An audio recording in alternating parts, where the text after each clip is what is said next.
आफ्नो आमा बुवालाई चाहिँ एकदमै माया गर्छ कि एकदमै आमा बुवा भाइ भाइ भाइलाई पनि धेरै आफूले पढ्न पाएन तर मैले मेरो भाइलाई चाहिँ पढाउँछु भन्छ जसरी पढाउने भाइले म जसरी पनि पढाउने उसलाई त आफू त यस्तो भइयो अब आफूलाई उहाँको टङ थाहा छैन इङ्ग्लिस यता अब त्यस्तो बोल्न आउँदैन अनि उता अलिक पढ्यो भने त अलि अगाडि पढ्यो केही बोल्न सक्ला केही गर्न सक्ला त्यस्तो लाग्छ। मैले सुनेको तपाईँको त जन्ममै कस्तो अचम्म तरिकाले गाडी नै भएको अरे भन्ने पनि सुनेको थियो के भएको थियो अलिकति भनिदिनु न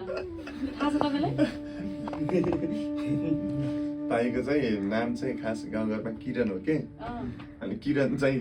राख्नुको कारण भन्थ्यो त भाइ के हो किरण राख्नुको कारण? पहिला अब जमानामा होइन अब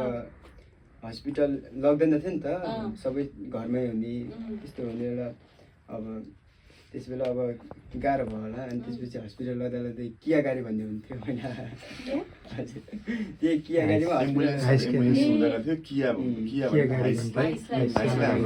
गाडी भन्छ कि अनि अब त्यही किया गाडीमा जाँदा जाँदै अब हस्पिटल नपुग्दै